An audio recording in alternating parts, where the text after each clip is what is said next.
welcome back to my channel. If you are new here, my name is Jazzy Nicole, and right here on YouTube, I do faith-based content. Today is literally no different, y'all. We are hopping into Jeremiah chapter 16. When I tell you this one's good, cannot wait to dive into it with you. I had a lot of questions in reading Jeremiah 16, and I think that my study Bibles helped me with really unpacking that, and hopefully I can address some of those things with you. So if you are new here, baby, welcome. Do not be shy. Let me know in the comment section that you are new here, because I do want to personally welcome you to the page. And if you are looking for a Bible study bestie, you've landed on the right page, baby. Hit that subscribe button. This is where we get into the Word of God together. There's literally nothing better than getting into His Word. Amen. Amen. If you have been around for a while, good evening, good morning, good afternoon. It is a pleasure to have you here yet again. Y'all, without further ado, let's get into Jeremiah 16.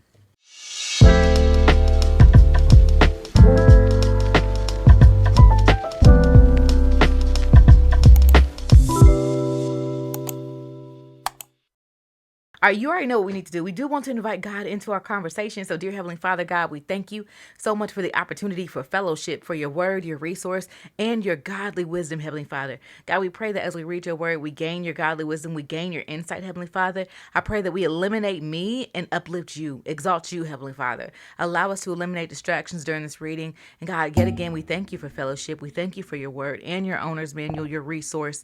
In Jesus' name we pray. Amen. All right, so let's go ahead and get into an intro. If you have not read Jeremiah 1 through 15, be sure to read it because there's so much information in Jeremiah.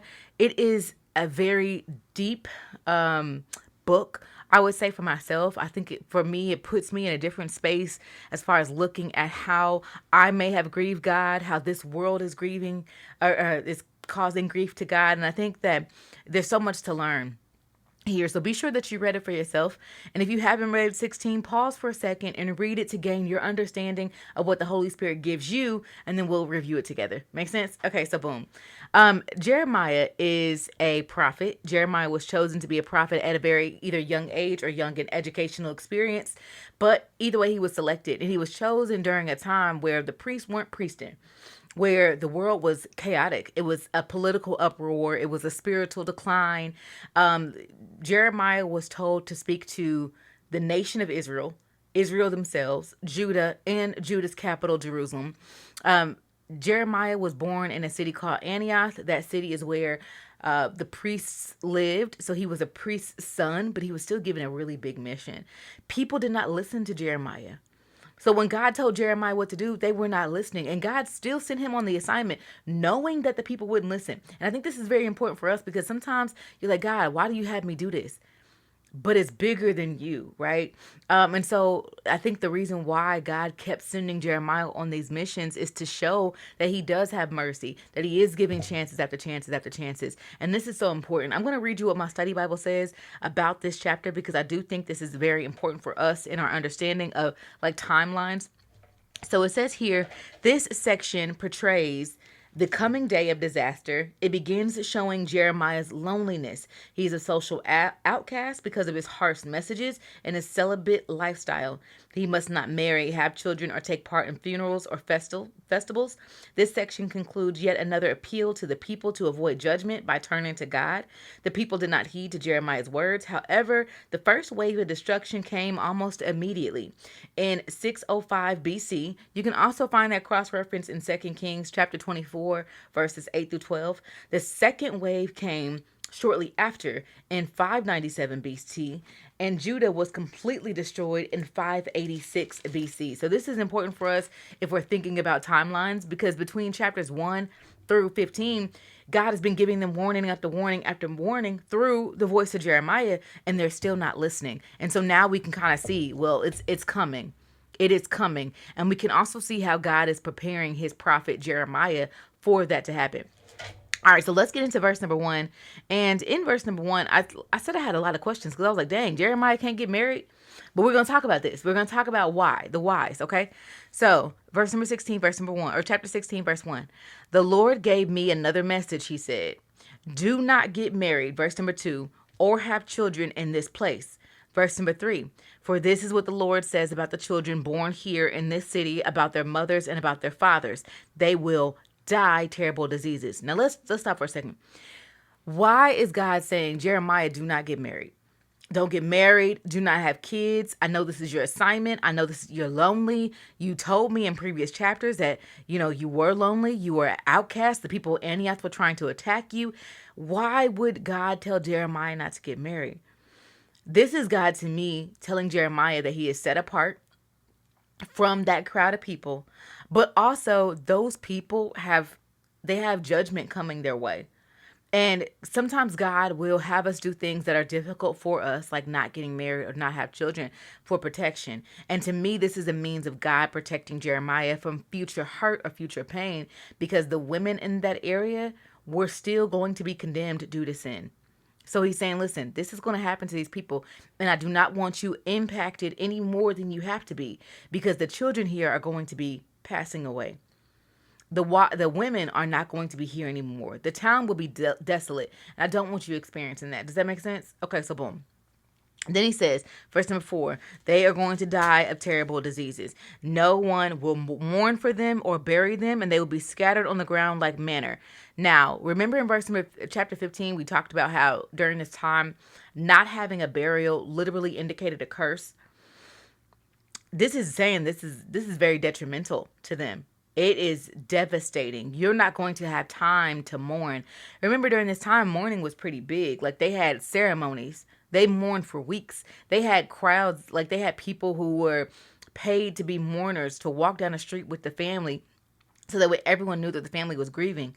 They had all kind of things set up for mourning. You're not going to have time for that. And when this happens, when the Babylonian Empire attacks you, you're not going to have time. It's going to be that devastating. So this is just showing the magnitude of the impact, the aftermath, right? Okay, so boom. They will pass away for famine. Their bodies will be food for vultures and wild animals. Verse number 5. This is what the Lord says. He says, listen, Jeremiah, do not go to funerals. Do not show empathy for these people, because I have removed my protection from them and peace from them. So sometimes God is going to call us not to even be in rooms that we feel like we should be in. Like, this is also Jeremiah's family too, right? He grew up in Antioch. These are people of his family, these people of his friends. Like, he would want to go mourn with them, but you have to realize that sometimes when you're on assignment, you got to stand firm in that. To me, Jeremiah was indicated as a sign of God. Like, God said this was coming. I've been warning y'all for years that this is going to happen. I told y'all what God said. I got to stand on the side of truth. I can't go into these places to grieve with you, because I already told you this was coming and you chose not to listen. I got to stand on the side of God, right? Okay, so boom. Verse number 6. He says, oh, no, still verse number 5, because this is important. He said, I removed my protection and peace from them. I have taken away my unfailing love and mercy. Heavenly Father, I don't ever want to be there. Right? That is pretty heavy. That's pretty heavy. Now, these people did get chance after chance after chance, but that is heavy. To lose God's mercy, to lose his peace. This is why we get close to him in reading. This is why we do things like that. This is why we pray. This is why we fast, because we want to be close to God. Verse number 6. Both great and lowly will in this place. One will bury them and mourn for them. No one will bury them and mourn for them. Their friends will not cut themselves in sorrow or shave their heads in sadness. This is a ritual with grieving. They would shave their head. They would rip their clothes. They would do a lot of things. But he's saying, listen, that the highest person on the pedestal and the lowest is going to experience this. There's no in between. Nobody's safe. Okay. Then he says in verse number 7, no one will offer a meal of comfort to those who mourn for the dead, not even at death of the mother or father. No one will send a cup of wine. It was very common that families would feed each other if someone passed away. There will be no time for this. It is that devastating. Okay, so boom. Verse number 8 says, and do not go to their feasts, Jeremiah. Do not go to their parties. Do not eat or drink with them at all. You are set apart, right? Verse number 9 says, for this is what the Lord of the heavens army, the Lord of Israel says, in your own lifetime, before your eyes, I will put an end to the happy singing and laughter of this land. The joyful voices of the bridegrooms and the brides will no longer be heard. The weddings, it ain't going to happen. All right, so now we are on verse number 10. Okay, verse number 10. When you tell the people of these things, because his job is to reveal the message. So God is like, when you tell people this message, Jeremiah, they're going to be asking you some questions. They're going to say, why did the Lord decree such terrible things against us? Why would he say those things? What have we done to deserve such treatment? What is our sin against the Lord? They're acting oblivious. But again, Jeremiah has been giving them message after message after message. We literally have no excuse to not heed it. When you know better, you do better, right? All right. Now we on verse number 11. So it says here, then you're going to give them this reply, Jeremiah. Well, it's because your ancestors, number one, your ancestors weren't unfaithful to me. They worshiped other gods and they served them. They abandoned me and they did not obey my word. But verse number 12 says this, because remember the ancestors abandoned them, but verse number 12 says different. And you are even worse than your ancestors because you stubbornly follow your own evil desires. Stubbornly means you know what's right, but you chose what's wrong. You follow your own evil desires. You refuse to listen to me. So I will throw you out of this land and send you to a foreign land where you and your ancestors have never been. Have you ever woken up in a place you've never been? That's scary. Have you ever woken up in a place that you knew nothing about? Scary, right? This is what they're going to experience. There you can worship idols all day and night. You're going to be so exhausted worshiping these false gods. You're going to be forced to do it. Since you want to do it so bad, you're going to be forced. Day and night, that sounds exhausting. And I will grant you no favors. Don't even ask. It ain't happening. Ain't no favors around here.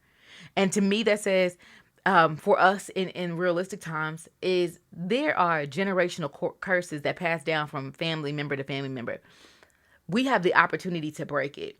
We usually acknowledge, oh, my mom was like that, or my dad was like that, and I'm kind of like that. We have the opportunity to fix it. If we don't fix it, then we're being stubborn. If we don't fix the generational curse, if we don't even try to fix it, we're being stubborn. If we don't try to get therapy, if we don't try to seek God's godly wisdom, if we don't try to get into our word, if we don't try to break those chains, we are literally accepting what was passed down to us. These people did not have to accept what was passed down to them, but they chose to because it was comfortable, right? Because it felt good. And we have to be mindful of that for ourselves.